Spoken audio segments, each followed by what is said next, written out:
over here for a second. Ladies and gentlemen of the jury, we talked about this in voir dire. We talked about how the duty of these two prosecutors right here, the duty of the jurors, of the witnesses, the police officers, the nurses, their job is to make your job as easy as possible. They literally, their job is to bring out the silver platter, serve it up for you, so you can go back there and say, man, they prosecuted the heck out of that case. They gave us everything we needed. They didn't mess anything up. They were diligent, full, fair, and complete investigation in this case, and man, they sure made our job easy. We talked about that, and was that done in this case? Did they collect DNA? Did they do any swabs, any lifts, anything to help corroborate this woman who she just told you had oxygen deprived of the victim's brain? And ma'am, and they had a doctor too, and we went through this, and would you agree with me, doctor, that you heard the testimony, would you agree with me, doctor, and Ms. Dusang, Nurse Dusang, that when you deprive oxygen to the brain, you're affecting your neurological abilities, right? Yes. And your brain function, yes, absolutely. You could get brain damage that way if loss of oxygen is long enough. And see, I'm going to go back to something that Judge Bond said about not giving up your defense. You know, I think it's Braveheart, and I wouldn't be the first person to quote this, but, you know, give them nothing, take everything. Don't tell them about your case. Don't tell them what your theory of the case is. This case was never going to get worked out. This was going to trial. Don't tell them crap about what you think about their evidence, what you think may have happened that day. Do not overshare. You know, the only time you should ever really discuss what you think about the facts of the case is if, and this does happen, you get a client that says, you know, I want to hire you to represent me, but let me tell you something. I am not going to trial in this case. I don't want any part of a trial. I don't want any part of that. Just let's, you know, see what you can do. Can't get it dismissed. Work, you know, and that happens. I mean, is there anybody in here that has a client that told them they don't want any part of a jury trial? I think we can all, that happens. I mean, if you're there, you have a prime directive to, you know, that you're not going to trial, then you could try to do your best to, you know, show them some nuggets to see if you can, you know, work a better deal out for your client. But that's not what we're talking about today. When you have a case, you know it's going to trial, don't tell them shit. Really. Because in this particular case, they thought our defense was husband made me do it. Because, I mean, there was, in the record, there was evidence that my client was abused by the crazy husband, that, you know, we were going to try to use the duress. We were just going to use the battered woman defense, and we were going to say, yeah, I did all that shit, but, you know, he told me, he ordered me to do it, and I was so more afraid of him killing me and killing my daughter than I was, you know, doing anything to the CPS worker. That was not our defense. It never was, but that's what they thought. What our defense was that she didn't do anything to this woman. You cannot believe the uncorroborated testimony of Stephanie Vera, back with the jury here, because what have the experts told you? She had been choked and beaten about the head, choked into unconsciousness, that it is very likely that would have seriously affected her intellectual capabilities, her neurological functioning, her memory. And then, this is what we did. My client testified. She testified, basically, I never really put hands on this woman. I never attacked her, never hurt her. You know, I was, when she was on the ground, you know, I went over to see if she was just still alive. I put a hand on her shoulder to see if she was, because she wasn't moving. And it was right about that time that the police came in. Because when the police came in, and, you know, there was argument, it was just debated, but that she may or may not have been sort of nearby the complainant, crumpled on the ground when the police kind of came storming in. So this is what we did. Ladies and gentlemen, I want you to think about what was going on that day, about what Miss Vera testified. And she testified absolutely that when she came to that third time, that my client was over her, strangling her with her arms around her neck. And then just, you know, and if it wasn't for the fact that the police came storming in within seconds, that she probably would be dead. So this is what we did. So I want you to think about what was going on. You know, Miss Vera had been beaten by Troy Davis. Miss Vera had been strangled thrown around the room by her neck. The witnesses told you that she had all this hemorrhaging, that she lost consciousness because of the strangulation and the concussion that she occurred before anything was alleged to have occurred by my client.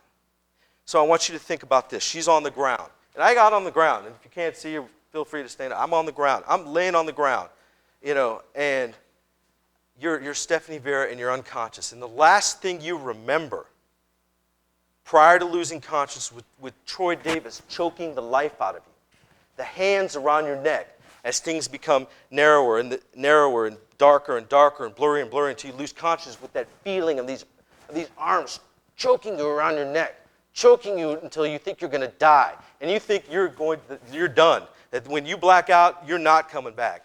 And that's that last thing you remember, and then you're unconscious. And then you come to, and then you look up, and you still have that feeling of these arms around, these hands around your throat, and you look up and you see my client. And you have that feeling of the hands choking you, and you look up and you see the defendant. And then the police come rushing in. Our argument is that her testimony was unreliable. You can't rely on what this woman's telling you because through no fault of her own, she had been through such a horrific beating by the co-defendant. And we empty-chaired the crap out of the case because obviously we weren't being tried with the defendant for several reasons. We blamed Troy Davis, talked about how you couldn't really put your whole eggs in the basket of Stephanie Vera's testimony because their old state's witnesses told you that her neurological functioning was very compromised. They thought they were just proving aggravating factors. They were playing right into our whole defense.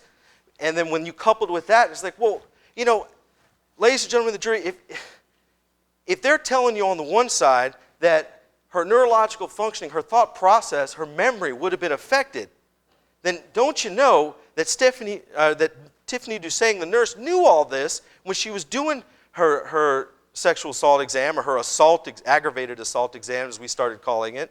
She had the swabs right there. Ms. Dusang, how long does it take to swab somebody's neck? Oh, a few seconds. And what about doing lifts, fiber lifts, and DNA lifts from the clothing? Maybe a couple more seconds. And what about just bagging her clothes to send it to the lab to see if there's a shred of my client's DNA anywhere on her body or her clothes?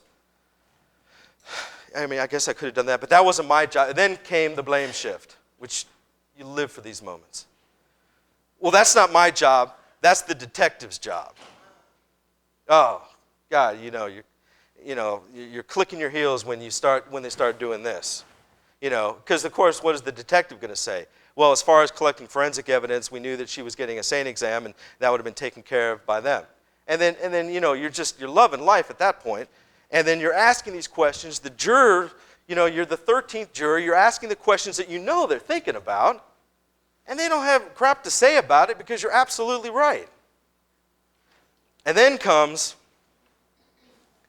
here we go, the preemptive strike. You got to do this.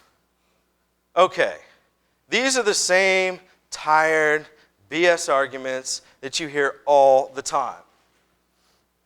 And you hear it in starts in voir dire. Ladies and gentlemen, you don't check your common sense at the door of the courthouse. All I'm going to ask you to do is use your common sense. Translation, please ignore the gaping holes in our case. We know it sucks, but trust us, he's guilty. Hey, ladies and gentlemen of the jury, we don't get to pick our witnesses. These are the people that the defendant was hanging out with. Translation.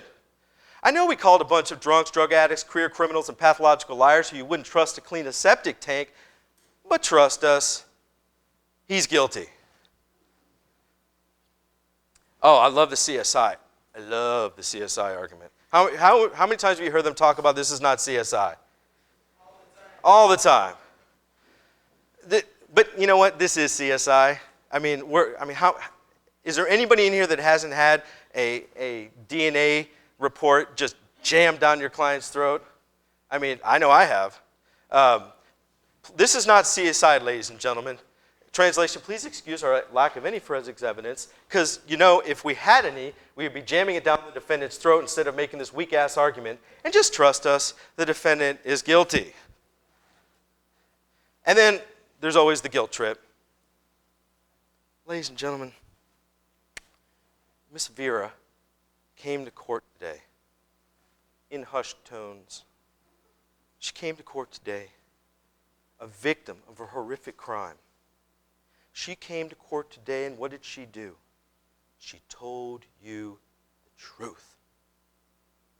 Do not let her down.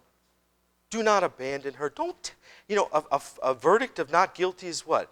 Telling her she's a liar? A liar, and we don't care about what happened to you?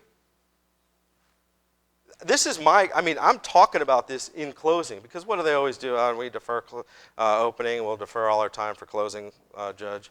I actually much prefer when they use everything in rebuttal, personally, because I can make all these arguments, and they're left rather flaccid with a lot of their arguments that they make.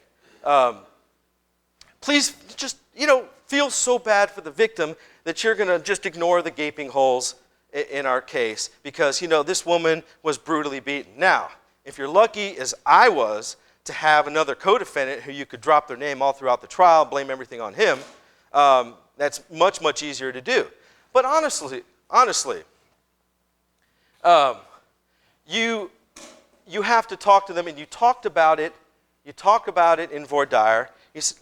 Do not fall victim for the guilt trip, ladies and gentlemen. They're going to come up here and they're going to talk to you about the victim and how terribly she was assaulted. And make no mistake, this woman was beaten, there's no question, but not by my client. Do not mistake feeling, obviously having some sympathy and empathy for this woman who got brutalized that day, and try to use that to fill the holes in the state's case. Those are two completely different things. There is nothing in the Constitution that says that you should lower your burden because you feel terrible about what happened to this. And it works in sexual assaults too. If you believe that this is a sexual assault that had been committed, or at least she believes it was committed, but just not by her client, it's the same argument. They use the same argument.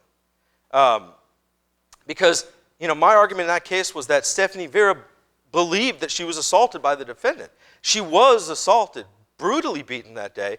And I said, I believe, ladies and gentlemen, I do believe that she believes that my client was involved in this crime. I am not saying that she got up here and she perjured herself. I think in her heart she believes that it happened. Unfortunately, all the medical evidence suggests that she couldn't possibly have a clear recollection of what happened that day. And they could have easily, why, prosecution, why didn't you provide this jury with the evidence that would have answered this glaring question?